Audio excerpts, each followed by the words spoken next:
Innal hamdalillah nahmaduhu wa nasta'inuhu wa nastaghfiruh wa na'udzu billahi min syururi anfusina wa min sayyiati a'malina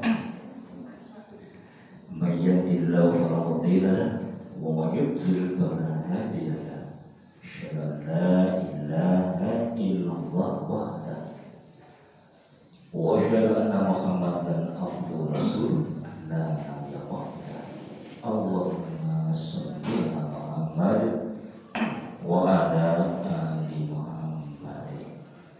Ya Rahman ya Rahim wa barik ya Aziz Hakim wa Musalli Sudri wa Yassir amri wa datang birisani ya Allah Rabbi zidni ilma warzuqni fahma. Amin. Wa taslimun wa taslimun jamaah pengasahan subuh bukan Ramadan.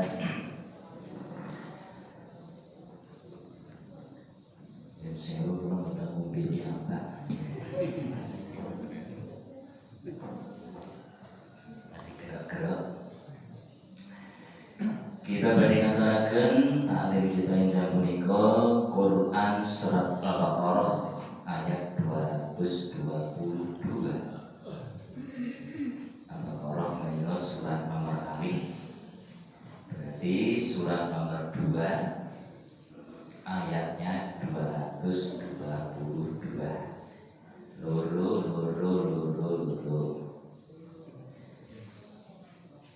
Allah SWT berfirman, "A'udzubillahi minasyaitonir rajim. Innallaha yuhibbut tawwabina wa yuhibbul mutatahhirin." Sesungguhnya Allah itu cinta, mencintai, resnani, menyayangi orang-orang yang taubat dan mencintai orang-orang yang tauhid. Resian, membersihkan diri. Terus Gusti Allah menika nresnani piyantun ingkang remen tobat. Tobat nika ngresiki dosa, kapok saking dosa, ngati-ati saking dosa. Lan ugi Gusti Allah menika remen dumateng piyantun ingkang njagi badanipun saking rereket utawi piyantun resian. Tobat menika ngresiki dosa, berarti rohaninipun. Resian menika ngresiki raga. Oh, berarti Allah itu cinta kepada orang yang bersih jasmani dan rohaninya.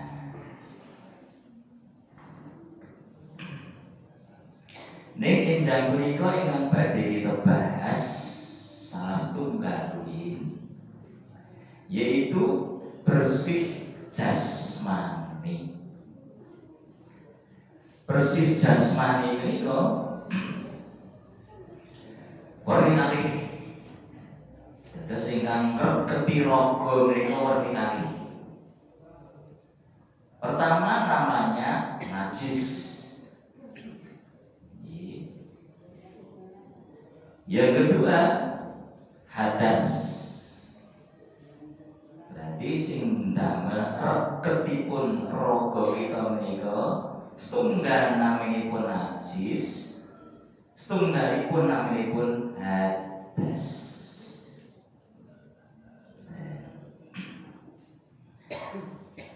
Najis menika menapa?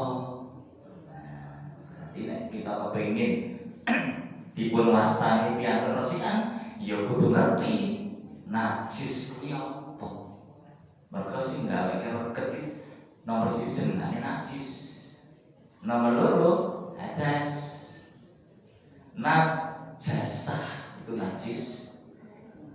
Itu artinya kotoran. Secara terminologis sesuatu yang dianggap kotor oleh orang-orang yang bertabiat benar dan dijauhi untuk tidak mencemari badan. Asal dari segala sesuatu itu suci sampai ada dalil yang menerangkan barang itu najis. Ibnu Taimiyah mengatakan asal segala sesuatu dari segala bentuk dan sifat adalah halal secara mutlak bagi anak Adam, suci dan tidak haram untuk menyentuh atau memegangnya. Atas gue mengatakan semua benda itu bersih, asalnya semuanya itu bersih sampai ada dalil yang menjelaskan barang itu najis. Berarti nek kita manggi barang kok orang keterangan saking dalil barang menika najis, barang wis suci. Jadi kita menika langsung sketsa sampai tahu dalilnya kalau benda itu benda najis. Nek lama dalile kembalikan ke aslinya yaitu suci. Imam Ash-Shawkani mengatakan tiap-tiap yang tidak ada nas atau dalil bahwa benda itu najis maka dipandang menurut hukum asalnya yaitu tidak najis. Dan setiap yang berdalil najis maka benda itu dihukumi najis. Ini kok namanya pun najis atau kotoran.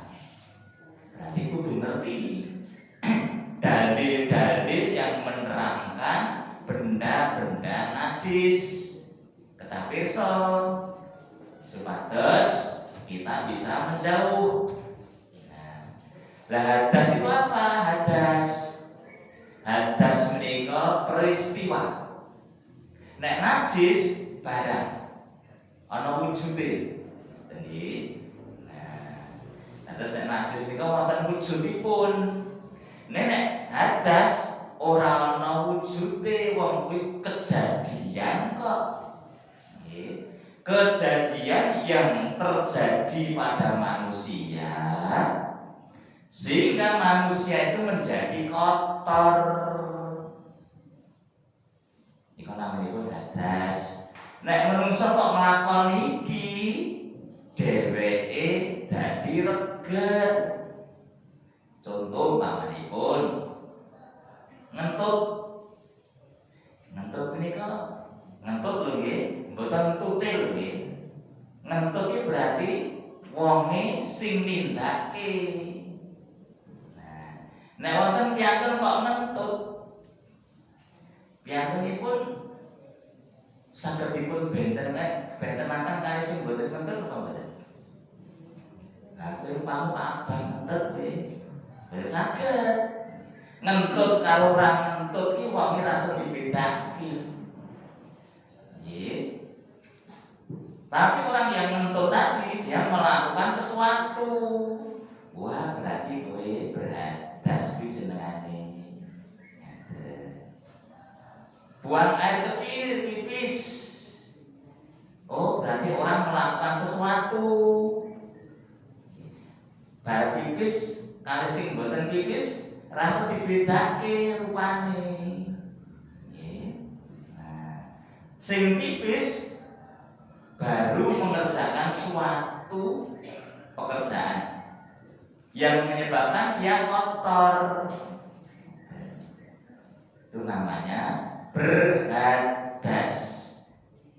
Orang baru kotor.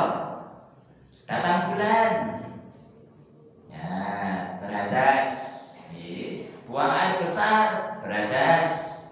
Hadas itu dibagi dua, hadas besar dan hadas kecil.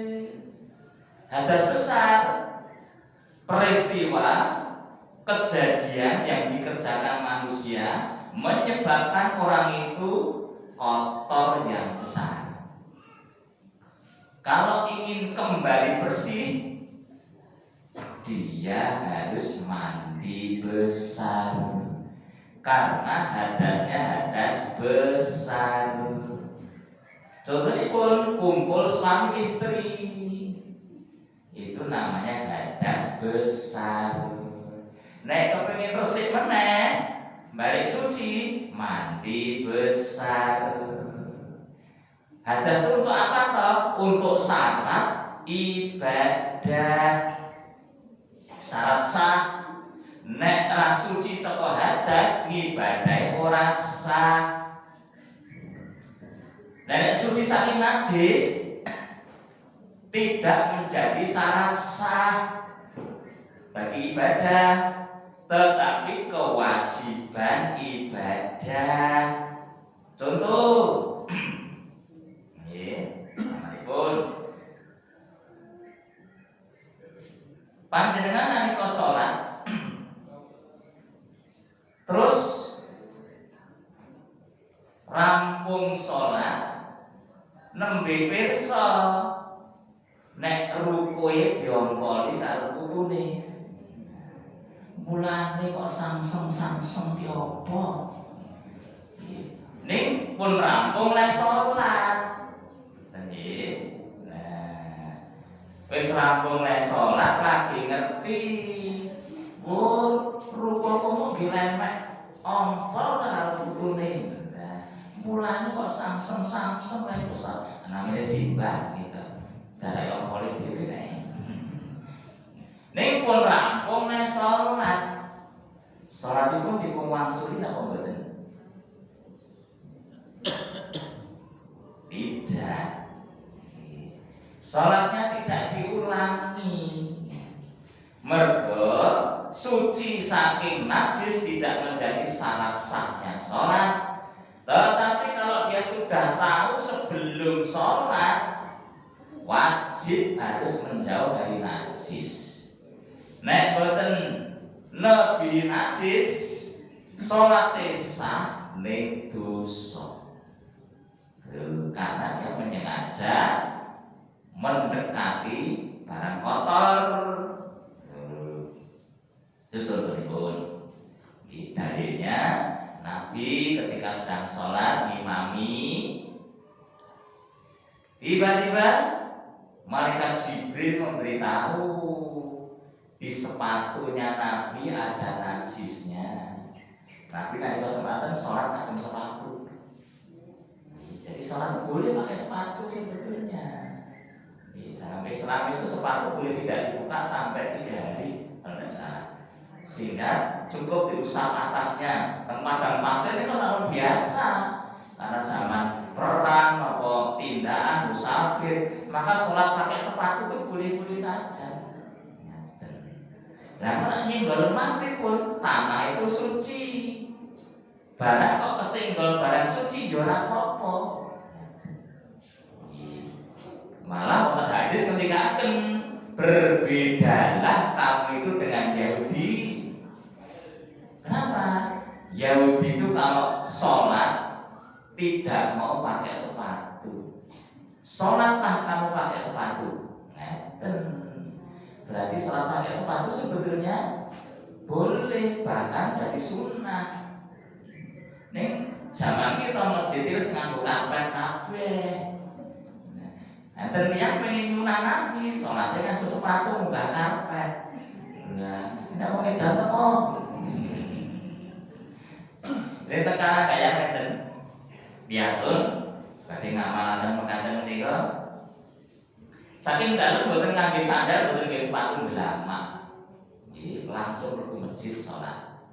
Nah, mereka pakai dalil tanah itu suci. Menginjak barang suci tidak apa-apa. Ambok minta tolek, ning diresiki karo lemah, ya wis suci meneh. Lha ibu-ibu nang agamanipun melangsang teng lemah, menika pareng kangge salat. Mergo kesenggel karo barang suci. Karena panjenengan tanya pun, yang nganggo lemah, plek. Kita langsung malih sampai jelimet lagi nanti kaki. Nah, hadas yang kedua namanya hadas kecil. Hadas besar contohnya pun kumpul suami istri harus mandi besar. Nomor kali datang bulan, ibu-ibu rampung ya butuh mandi besar. Nomor 3 bermimpi basah. Ya laki-laki mimpi basah ya besok ya bukan ngopol ya. Bermimpi basah. Oh berarti saya melakukan hadas besar harus mandi besar kalau mau ibadah. Hadas kecil contohnya apa? Ngentut, buang air besar, buang air kecil. Kalau mau sholat, mau ibadah, biar suci, wudu. Nek hadas besar mau mandi, nek hadas kecil berwudu. Caranya pun balik suci meneh. Buang air besar, buang air kecil, ngentut. Ning buang air besar, kotorannya najis. Buang air kecil, pipisipun najis. Nek ngentut, entutipun najis kan boten. Panjenengan nalika salat ana wong ngentut, kok ngerti kok ndi? Amal buruk, berarti kowe nyedot. Kowe mlebu ning jero iki kok berarti mungkin sedang najis iki apa kan? Boten. Nah, iki entut tidak dimasukkan benda najis. Nek senajan duduk benda najis yo rasane nyedot terus. Cuma itu najis. Nah, sing golan kakung putri itu hadas kecil atau bukan, wudu meneh apa ora? Ulama berbeda pendapat. Padahal teng Mekah tawaf sa'i, sing golan anak wedok. Maka ulama beda pendapat. Ada yang menyatakan batal, ada yang tidak. Dalilnya masing-masing ada. Dalil ingkang tengah-tengah, ingkang ngantos sakmenika kula nggih, sing golan kakung putri kuwi ora batal. Kejaba nek sing golan kuwi nyetrum. Nek ra nyetrum ki maksudnya apa to? Greng. Lah atine rasa seneng, nafsunya bangkit. Lah menika kula kudu mulih. Nek sing golan kok ora nyetrum, ra dirasa nafsunipun remen, mboten kudu malih. Karena masing-masing punya dalil yang kuat. Jadi nek nyetrum menika berarti wudu nek kula. Lah pripun umpami nyinggol munyuk kok nyetrum?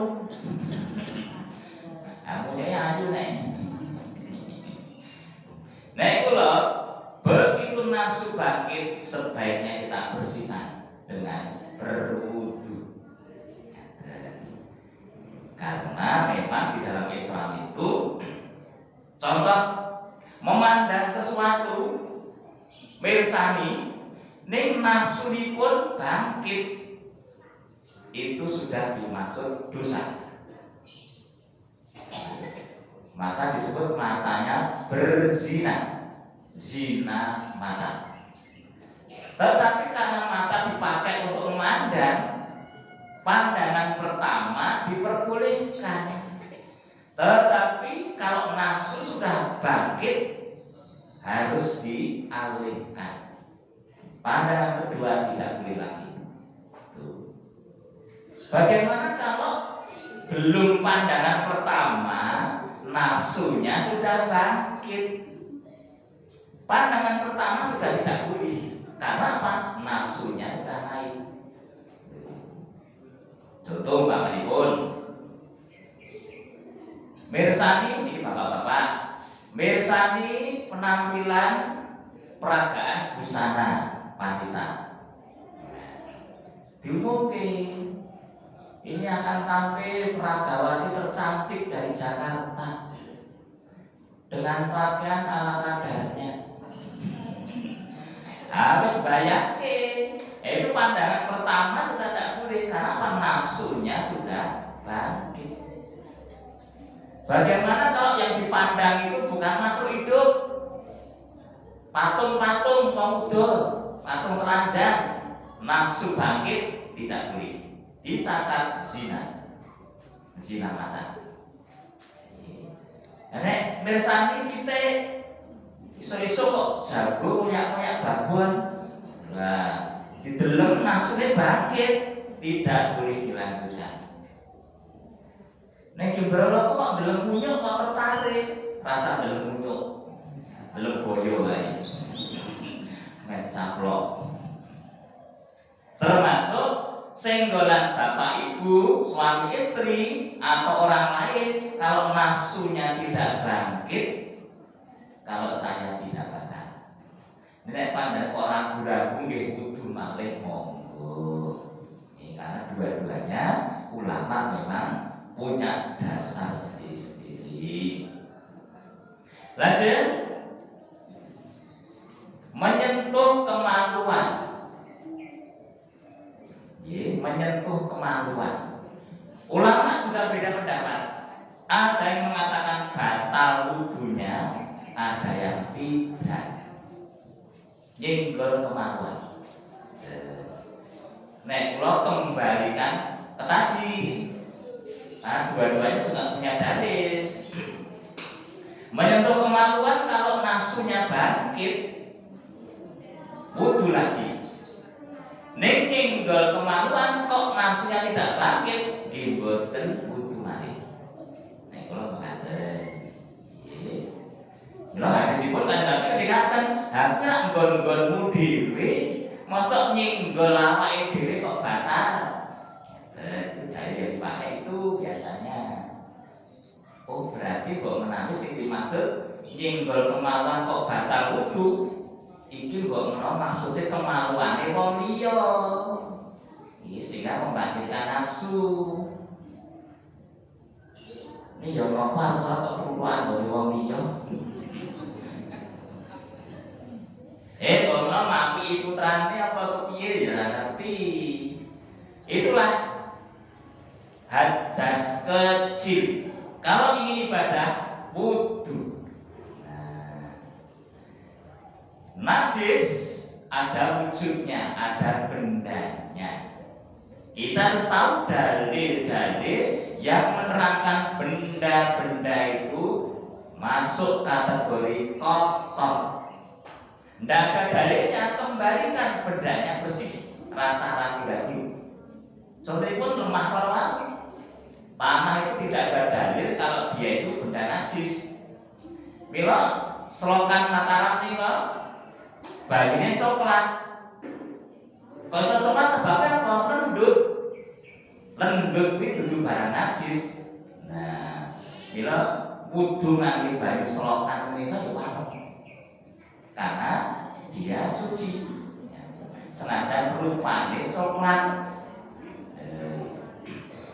Nih pengen agama Islam, sebelum kita tahu tentang dalil-dalil najis tadi, di dalam Islam itu ada akhlak,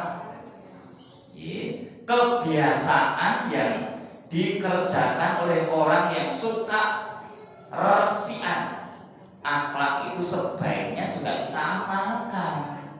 Akhlak niko karakter sifat seneng resian. Ada 10 kata Nabi dari hadis Aisyah. Ada 10 perkara termasuk di dalam fitrah kebersihan. Nomor 1 bagi laki-laki bapak-bapak pemuda, mencukur kumis itu dimasukkan ke dalam fitrah kebersihan. Maka kumis itu biasa dipotong, dirapikan. Para dibutuh. Nah, pokoknya kayak pas pilot naik. Berarti rahasian baik, tidak dicintai oleh Allah, berarti ras seneng karo resik. Tuh, laki-laki.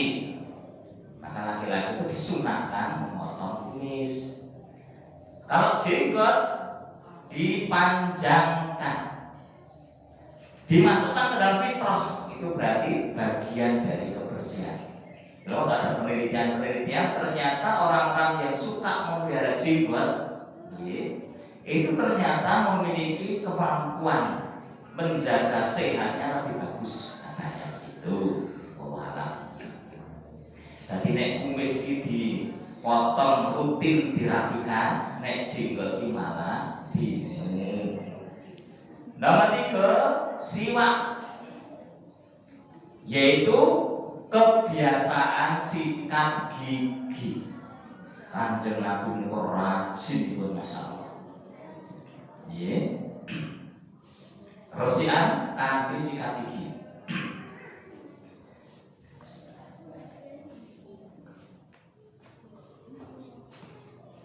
Terutama ketika akan kumpul dengan banyak orang. Jadi kalau akhlak kebersihan itu sangat dianjurkan sebetulnya untuk menjaga di samping dirinya bersih, menjaga hubungan dengan orang lain. Mungkin nek kumpul karo wong celubu iki ora seneng. Wong kok jejer kok ambune ra nate abus iki ya ora seneng. Kowe abusmu berang dina pisan yo. Alhamdulillah saiki rong minggu pisan. Dalam Islam boleh tidak mandi itu paling lama seminggu. Kepeksane pengen ngirit banyu ya bareng seminggu pisan atus dina Jumat. Nek betah sih.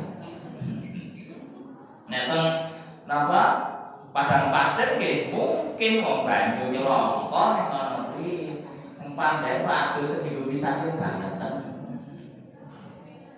Bersiwak, terutama ketika mau kumpul dengan banyak orang. Ngendikan, nek sing bisa ngendikan kok ngempet ambet tutuk kita, itu tidak baik. Ya, bisa menjauh dari saudara, dijauhi orang lain, merenggangkan persaudaraan, ganggu orang lain. Apalagi baru selesai makan barang-barang bau, pete, bawang mentah, itu malah hadis jangan kamu ke masjid. Malaikat juga bisa terganggu dengan baunya. Wong bisa terganggu, mulane sikatan dhisik, ungu sari. Nabi itu setiap wudu selalu berusaha sikatan. Maka wudu yang pakai sikatan dengan yang tidak, pahala ibadahnya berbeda. Sikat gigi.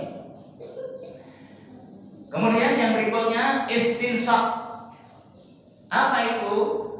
Nyedot banyu neng jero irung. Nek wudu menika bagian irung, banyu niki dijupuk neng asta, disedot. Terus ditahan, disemburke meneh. Iki jenenge istinsaq. Mboten njupuk banyu nggih ngelus-ngelus jabone mboten. Ambok dilas-les nek pesek ya pesek. Banyu iki gunane ngresiki jero niku. Disedot. Apalagi ketika tidur ada hadis mengatakan setan itu tidur di lubang-lubang hidung. Nah, iso diusir kanthi toya wudu. Disap air ke hidung, ditahan, sembur itu namanya istinsaq. Nek jaba irung ora opi ya wis kena. sing diresiki berarti jerone niku jane ngono. Itu namanya istinsaq. Lajeng tanda bersih lagi remen motong kuku. Wong nek kepengin resikan kukunipun asring dipotong, terutama hari Jumat disunahkan potong kuku. Oh berarti ndawake kuku kuwi ora apik. Mergo najis iki mesti mampir. Nah biasanya sing didawake manggon kiwa, padahal kiwa ki diwawe. Terus biasanya sing dawa dhewe jentik, padahal jentik iki senane utrek-utrek. Nah, gitu loh tok barang iki. Bila yang Islam boten remen ngingu kuku. Kemudian tanda bersih lagi, sering membersihkan celah-celah jari. Celepitan-celepitan driji itu sering dibersihkan. Bila nek kudu niku nek saged diresiki celah-celah jari, sikil karo tangan. Lajeng tanda orang itu suka bersih, rajin mencabut bulu ketiak. Jadi rambut yang kelek nika kudune sering diresiki, ora malah dimudawa dikelabang. Dicabut. Lajeng tanda bersih lagi mencukur rambut kemaluan. Tidak rambut kemaluan itu dicukur bukan dicabut.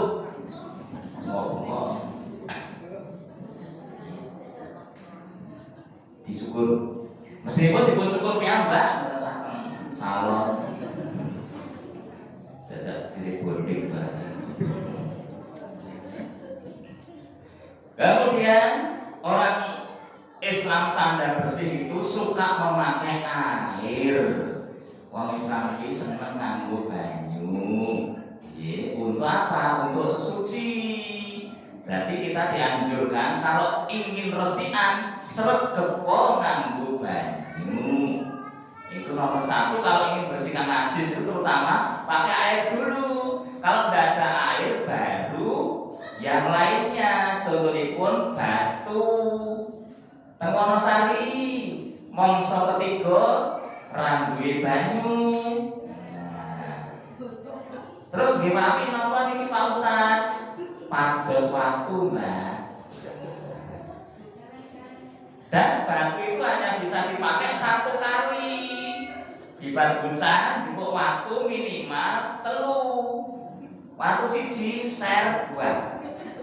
Watu loro ser buah. Watu telu ser buah. Ngeten ora siji gede usah-usah ser buah. Jadi kira-kira sing halus sablak kabeh. Itu contoh. Nek ana banyu ya banyu. Ndak ada air baru istinja dengan benda suci. Yang terakhir bagi anak laki-laki difitrahkan disunat dihitan. Itu fitrah tanda kebersihan. Hadis Imam Muslim. Nah ini kalau begitu sekalian pelajaran toharo kita sebelum nanti kalau ada waktu kita rinci lagi tentang dalil-dalil benda-benda najis, dalil-dalil tentang cara mensucikan hadas besar, hadas kecil itu harus pakai dalil, tidak boleh dengan angan-angan sendiri. Cara mandi besar kudu miturut dalil, tidak boleh kita ngarang diri, kudu ngarang, kudu pakai dalil. Maka insya Allah nanti kalau ada waktu kita akan lanjutkan kepada dalil-dalil tentang jenis-jenis najis maupun dalil tentang cara bersuci. Saat berikut divulgasi ada yang mau bertanya dulu? Monggo yang mau diberi